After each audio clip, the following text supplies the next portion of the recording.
Oliver adjusted his name tag for the third time that evening, tugging at the corner of his red apron as the line at checkout lane 5 continued to grow. It had been a long shift at the supermarket, and his feet ached from standing for hours. He glanced at the clock, only 30 more minutes until he could go home. "Next in line, please," he called out, forcing himself to smile despite his exhaustion. An elderly woman stepped forward, pushing a neatly organized cart filled with fresh produce, a loaf of artisanal bread, and a few household essentials. She had soft silver hair, styled carefully, and wore a beige cardigan that looked both expensive and well-loved. There was a quiet grace about her, as if she had spent a lifetime moving through the world with dignity. "Good evening, ma'am," Oliver greeted as he began scanning her items. "Good evening, dear," she replied warmly. Her voice was gentle yet firm, the kind that instantly made a person feel at ease. Oliver continued scanning, placing each item into a bag with practiced efficiency. When he reached the total, he glanced up. "That'll be $82.50. The woman reached into her elegant leather handbag, pulling out a small wallet. She flipped it open and frowned slightly. "Oh dear," she murmured, checking the smaller compartments. "I seem to have left my larger wallet at home. I only have about $40 in cash with me." She looked genuinely surprised, as if this was an unusual mistake for her. Oliver glanced at the growing line behind her. He could already sense the impatience from a few customers shifting on their feet. "I can put some things back for you if you'd like," he offered kindly. She hesitated, looking down at her carefully chosen groceries. "I do need all of this," she admitted. "I don't suppose you take checks anymore, do you?" "Unfortunately, we don't," Oliver said apologetically. She sighed softly, giving a small shake of her head. "Should have double-checked before coming out." Oliver hesitated for only a second before making his decision. He reached into his pocket, pulling out his own worn-out wallet. He knew he didn't have much, he was barely scraping by as it was, but something about this woman reminded him of his late grandmother. She had the same quiet strength, the same air of someone who had spent a lifetime taking care of others. Before he could rethink it, he pulled out $43, just enough to cover the rest of her bill. "You don't have to do that," she said, her blue eyes widening in surprise. "I know," Oliver said simply, "but I'd like to." For a moment, she just looked at him, studying his face as if trying to understand why a stranger would do such a thing. Then, a warm smile spread across her lips. "You're very kind, young man," she said softly. "What's your name?" "Oliver." She nodded, as if committing it to memory. "I'm Penelope." "It's nice to meet you, Penelope," he said as he handed her the receipt. She took the bags carefully, still watching him. "I'll pay you back," she promised. "There's no need," Oliver replied with a small shrug. But Penelope didn't respond to that. Instead, she gave him another thoughtful smile before turning to leave, gracefully making her way out of the store. Oliver didn't expect to see her again. After all, it was just $43. He had done it because it felt right, not because he expected anything in return. As he finished his shift and walked home, he couldn't help but think about her. There was something different about Penelope, something he couldn't quite explain. Oliver didn't think much about the encounter after that night. He had done a small act of kindness, something he had been raised to do without expecting anything in return. Life moved on as usual, and his struggles remained the same. His rent was due in 2 weeks, and he was already counting his remaining shifts to see if he could scrape together enough to cover it. The next few days at the supermarket were uneventful. The usual customers came and went, some friendly, some indifferent. He stocked shelves, handled transactions, and did his best to keep his spirits up despite the weight of financial stress pressing down on him. Then, on a rainy Wednesday evening, Penelope returned. Oliver was in the middle of straightening a display near the front of the store when he saw her enter. She carried herself with the same quiet grace as before, but this time, she was looking around as if searching for something or someone. He wasn't sure if he should say something first, but before he could decide, her eyes landed on him. A knowing smile appeared on her face as she approached. "Oliver," she greeted warmly. "Penelope," he replied, surprised she had remembered his name. "Good to see you again." She held up a small paper bag. "I brought you something." He blinked, caught off guard. "You didn't have to do that."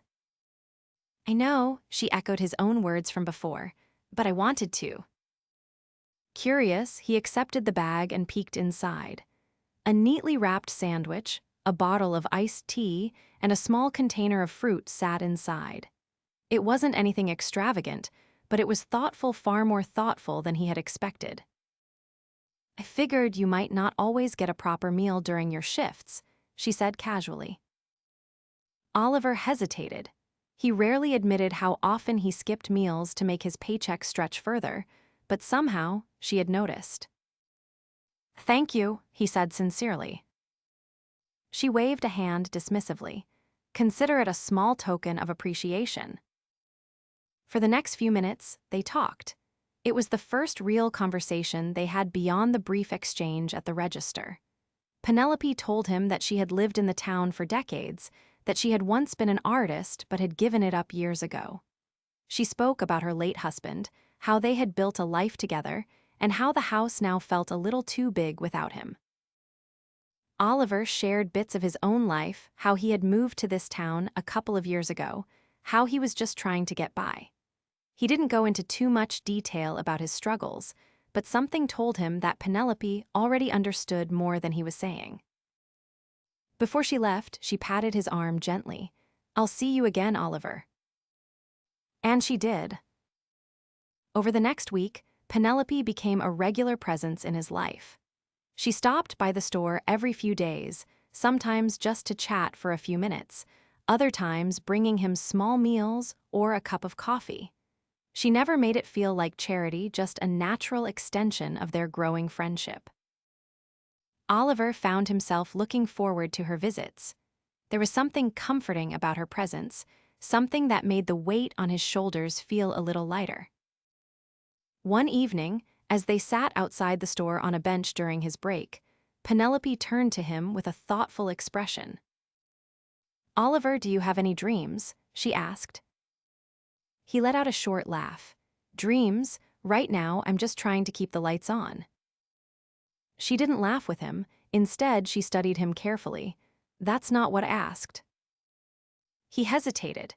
It had been a long time since he had really thought about what he wanted beyond mere survival. "I used to want to be a writer," he admitted finally, "but life got in the way." Penelope nodded as if she had expected that answer. Sometimes, life has a way of circling back to the things we were meant to do.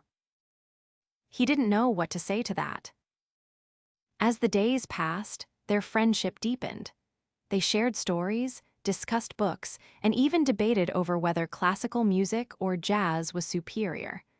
Oliver found himself opening up in ways he hadn't in a long time. What he didn't know was that Penelope had something in mind, something far beyond the simple meals and conversations. She had seen something in him, something he had long since buried under the weight of daily struggles. And she wasn't about to let it stay buried. One evening, as Oliver was finishing a shift, he noticed Penelope waiting outside the store near the bench where they often sat. The sky had turned a deep shade of orange, the last light of the day stretching across the clouds. She wasn't holding a bag or a coffee this time. Instead, she had a knowing look about her, as if she had been waiting for this particular moment. "I was hoping you'd have a little time to spare," she said once he stepped outside. Oliver wiped his hands on the back of his apron, curiosity piqued. "For you, always." She gestured toward her car, a well-maintained but older model sedan. "Come for a drive with me." Though surprised by the request, Oliver nodded. He had come to trust Penelope in a way he hadn't expected when they first met. There was a steadiness about her that made him feel at ease. As they drove through town, she didn't say much at first. Oliver watched the familiar streets pass by until they reached a quieter neighborhood, lined with large trees and well-kept houses.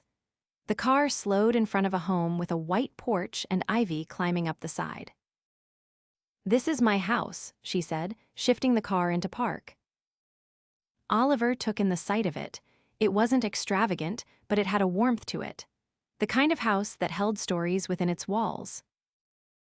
"I want to show you something," she added, stepping out.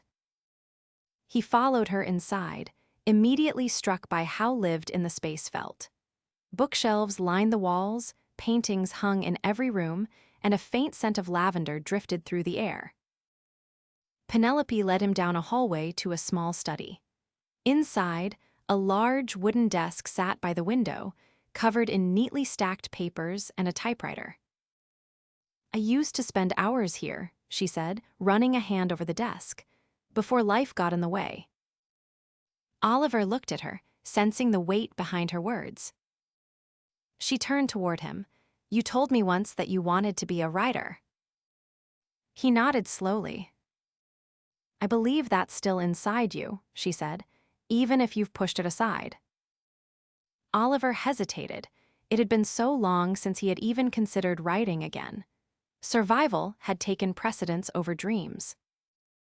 Penelope stepped over to one of the bookshelves and pulled out a worn leather notebook. She handed it to him. "This belonged to my husband," she said. "He wrote in it every day. Ideas, thoughts, observations. He always believed in capturing life in words." Oliver carefully flipped through the pages, seeing the neat, careful handwriting. "I want you to have it," she said. He looked up startled. "Penelope, it can't." "You can," she interrupted gently, "and you should." Oliver swallowed, feeling an unexpected lump in his throat. "There's something else," she continued. "I've been thinking about the way you helped me that day at the store. You didn't hesitate. You didn't ask for anything in return. That kind of kindness is rare." He shrugged, uncomfortable with the attention. It was just a small thing. "To you, maybe," she said, "but not to me." Penelope moved to a small cabinet and retrieved an envelope. She held it out to him. Oliver frowned. "What's this?" "Something to help you," she said simply. He hesitated before taking it. When he opened it, his breath caught.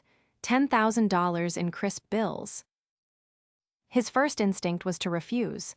"Penelope, I can't." She shook her head firmly. "You can," she repeated, "and you will." Oliver felt overwhelmed. He had never even seen this much money in one place, much less had someone offer it to him. "Why?" he asked, his voice quieter now.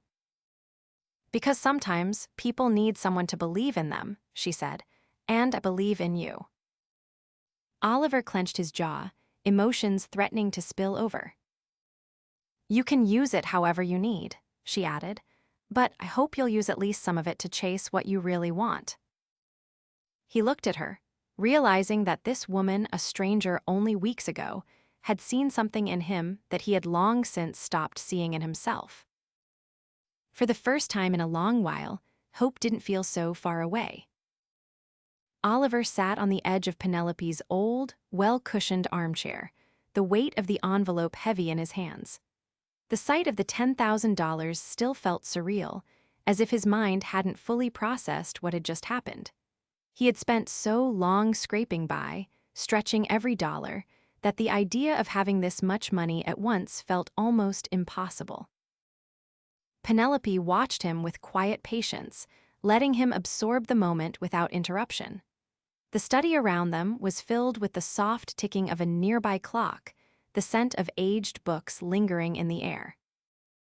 "I don't know how to thank you," Oliver said at last, his voice slightly hoarse.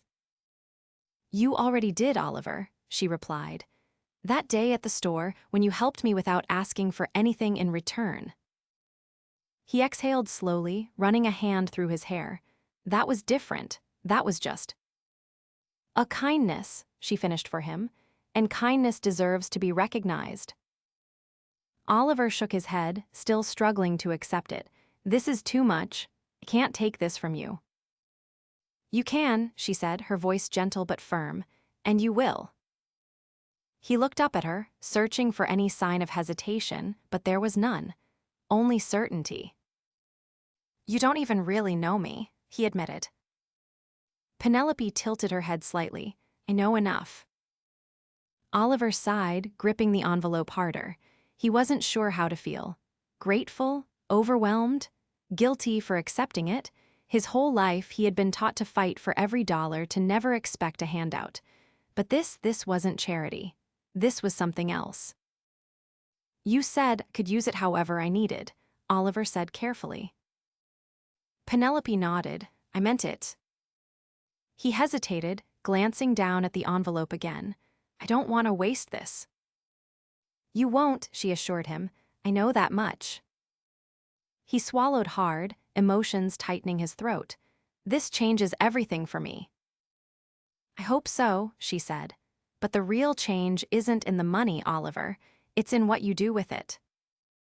He looked at her, something shifting inside him. For so long, he had been stuck in survival mode, barely able to think beyond the next bill, the next rent payment. But now there was room to breathe. What would your husband have thought about all of this? Oliver asked, glancing at the leather notebook still resting on the desk. Penelope smiled, a soft, wistful look crossing her face. He would have liked you. Oliver felt something settle in his chest at that. For the next hour, they talked not about the money, but about life. About the things they had lost, the things they still hoped for. Penelope told him stories about her husband, about the kind of man he had been. Oliver listened intently, soaking in each detail. When he finally stood to leave, he hesitated at the doorway. I don't know how to repay you for this. You already have, Penelope said simply. Now go do something with it. Oliver stepped out into the night, the cool air brushing against his skin. He clutched the envelope tightly, feeling its weight in his hands. For the first time in a long while, the future didn't feel like a series of obstacles. It felt like possibility. The next morning, Oliver sat at his small kitchen table, the envelope resting in front of him like an unanswered question. He had barely slept, his mind racing through all the possibilities, all the ways this money could change his life. Rent was the first thing that came to mind. He could finally pay it without stress. Then there were the overdue bills, the groceries he could stock up on without counting every cent. But beyond survival, there was something bigger, something that had been buried for years. Writing. He tapped his fingers against the table, staring at the notebook Penelope had given him. It felt almost sacred, like a piece of someone else's dream that had now been passed on to him. He had always loved words, but life had forced him away from them. Now, for the first time in years, he had the chance to return. He spent the next few days carefully planning. He used part of the money to pay his rent 3 months ahead, giving himself breathing room. He settled his bills, bought groceries without hesitation, and even replaced his worn-out shoes. But most importantly, he made a decision he was going to take writing seriously again. Unsure of where to start, he looked up local writing workshops and found one being held in the city an hour away. It wasn't cheap, but it was taught by a well-known editor. If he ever wanted to make something of his writing, he needed to learn from those who had done it before. When he told Penelope about his plan, she smiled knowingly, as if she had expected it all along. You made the right choice, she said. The workshop was held in a small but elegant old building, filled with people who shared the same passion for storytelling. Oliver felt out of place at first. Many of the attendees were aspiring novelists, some already published, while he had barely written a full page in years. But as the sessions went on, his confidence grew. The instructor, a sharp-eyed woman named Elise, noticed his hesitation early on. You write like someone who's afraid to say what they really mean, she observed after reading one of his pieces. Oliver frowned. I guess I'm still figuring out what I want to say. She nodded. Then start with what you know. The best stories come from the truths we carry inside us. That night, he sat in his small apartment and opened the notebook Penelope had given him. He read through her late husband's words again, feeling the weight of someone else's thoughts on paper. Then, after a deep breath, he began to write. At first, the words came slowly, as if they had been locked away for too long. But as the hours passed, they began to flow more freely. He wrote about his struggles, his dreams, the kindness of a stranger who had changed his life. He didn't know if it would ever be published, but for the first time in years, he wasn't writing for money or survival. He was writing because he needed to. Weeks passed, and Oliver continued to balance his job at the supermarket with his writing. He submitted a few short stories to online magazines, receiving polite rejections, but he didn't let it discourage him. Elise had told him that rejection was part of the process. Then, one afternoon, an email arrived. It was from a small literary magazine. They loved his piece and wanted to publish it. He stared at the screen, barely able to believe it. His hands trembled as he reread the email, making sure he wasn't imagining things. Penelope was the first person he told. When he arrived at her house that evening, she was sitting on the porch sipping tea. He held up his phone, unable to contain his excitement. "They're publishing my story," he said, his voice filled with disbelief. Penelope's eyes lit up. "I knew they would." He sat down beside her, still overwhelmed. "I never thought this would actually happen." She set her cup down and looked at him seriously. "Oliver, you've always had the talent. You just needed someone to remind you." He exhaled, shaking his head. "If you hadn't helped me, I don't think I ever would have tried again." She smiled. "And if you hadn't helped me first, we wouldn't be sitting here now. Funny how things work out, isn't it?" Oliver thought about that, how a simple act of kindness, $43 at a grocery store, had led to all of this. A friendship, a second chance, a new beginning. The magazine paid him a small amount for the story, nothing life-changing, but it wasn't about the money. Seeing his name in print, knowing that his words would be read by others, was worth more than any paycheck. As the months passed, Oliver continued writing. He took on freelance work, building a small portfolio, and eventually he was able to cut back on his hours at the supermarket. He wasn't rich, but for the first time in his life, he was doing something he loved and making a living from it. Penelope remained a constant presence in his life, encouraging him, challenging him, reminding him of his worth when doubt crept in. One evening, as they sat in her study, Oliver looked at the old typewriter on the desk. "Do you ever think about writing again?" he asked. Penelope chuckled. "I think about it, but I'm happy knowing that someone else is carrying the words forward." He nodded, understanding what she meant. As he left her house that night, he paused on the porch, taking in the quiet street, the warm glow of the lamp inside. He had come so far from that tired cashier who had once believed his dreams were out of reach. Oliver had always thought that life was a series of struggles, one after another. But now, he realized something else. Sometimes, all it took was one person believing in you to change everything.